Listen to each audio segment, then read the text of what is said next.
Hey guys, welcome to my studio. Today I'm going to talk about my current body of artwork, which is the lily pad project.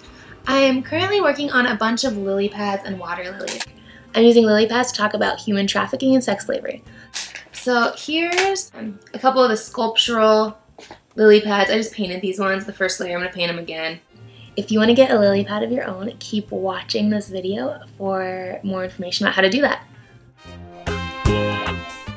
So what I'm doing is using the lily pads and water lilies to talk about human trafficking. The connection that I'm making is that lily pads and water lilies are what people see. They're the beautiful part that's on top of the water. They're the flower and they're the lily pad that we all are so familiar with. What we don't see is what goes on underground. Below the water, there's this whole system of gross roots and nasty tentacles and leech-infested water and mud that the roots grow in. And so I'm using that to talk about human trafficking in that the roots are being compared to the pimps and then the underground world of trafficking that a lot of people don't know about. So you see the beautiful woman, the beautiful person, the beautiful child on the top. You don't realize what they're going through and what they're actually doing. Also, the underground root systems for lily pads have a lot of different connections going out all over the place. The one plant can have up to 50 lily pads, and all the lily pads and water lilies bring oxygen back down to the root system. I'm using that comparison where the girls are represented by the lily pads and the flowers, and they bring back the money to the pimps. So water lilies have traditionally represented change, like overcoming something in your life. And I'm also using that where the water lilies are representing the girls that are out of the industry, have reclaimed their life, and children too, not just girls. That's where the new life, the process, the treatment, the aftercare that goes into rehabilitating someone who's been sold into sex slavery or has been a prostitute and been forced into prostitution. My graphic design background just it really taught me to research and research and research a lot. So one of the cool things that I found out about water lilies is that they open and close. So at night they'll be open and then in the day they'll close.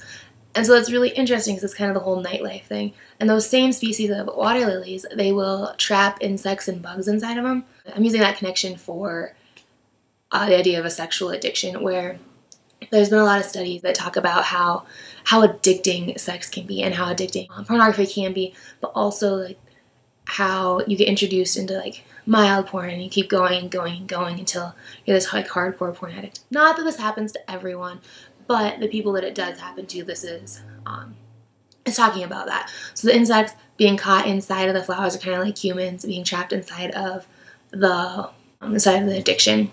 So some of my paintings will have red around the lily pads. That's kind of representing the emotions, but also the physical pain that a lot of modern day slaves or sex slavery victims go through. Human trafficking is something that I've been passionate for about a couple years. I'm getting away from the numbers, but they were a really good starting point. My original goal was to make 1,500 of them, and each one would represent 100 people trafficked into the US each year. I'm kind of ditching those numbers just because it's been really hard to keep track of all of them. So I've painted some that I've given to people. I've been sculpting, I've been making prints. Prints are really hard to count. If you count all of the prints, I have over 1,500, but I'm not counting everyone. And so it kind of got tricky with which ones do I count, which ones don't I count. The numbers are kind of weird, but it's around 1,500 still, even with the weirdness. I think the numbers are kind of getting out of hand. There's lots of different statistics. I'll try to post some of the sources I used below. So I said there was a chance for you guys to get one of my lily pads. All you need to do is message me your P.O. box or your address or whatever you want it sent to, and I will mail you one of these. And what you have to do in return is create some sort of media about it. Take pictures of these in public, in your house, wherever you go. If you're in school, take a picture in different classes and share it with your classmates. Do whatever you want to do. Have fun with it. Have fun. Do something crazy. Be creative. If you have a zine or literary magazine at your school or in your town, submit it to that. That'd be so cool. Take photos, submit them to your newspaper, submit it to Facebook, Instagram, create a YouTube video about it. Create a YouTube video about where you've seen them, where you've put them. I want to see new things. I want to see unique places. Make maybe a stop motion video and share that on YouTube. Oh, for Twitter, be sure to use the hashtag #TheLilyPadProject. Photograph them in a public place, tag that place on Facebook. Just come up with something unique and creative, and I want to see it. So that's the first half. The second thing is to create a link back to me. You can either send it to my Facebook page, which is facebook.com/Felicia Follum Design. You can link it to my Twitter, which is @Felicia Follum. You can link it to this YouTube video, which is YouTube.com/Felicia Follum. So one of those main sites so they can get a hold of me and contact me. I want to be able to tell people more. I want to be able to show people the rest of my artwork. I'm an artist. I create art because I want to share it with people.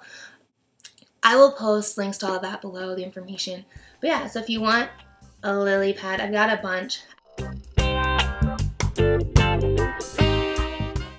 In the beginning, I was working a lot with numbers. Sorry, I'm getting Facebook messages.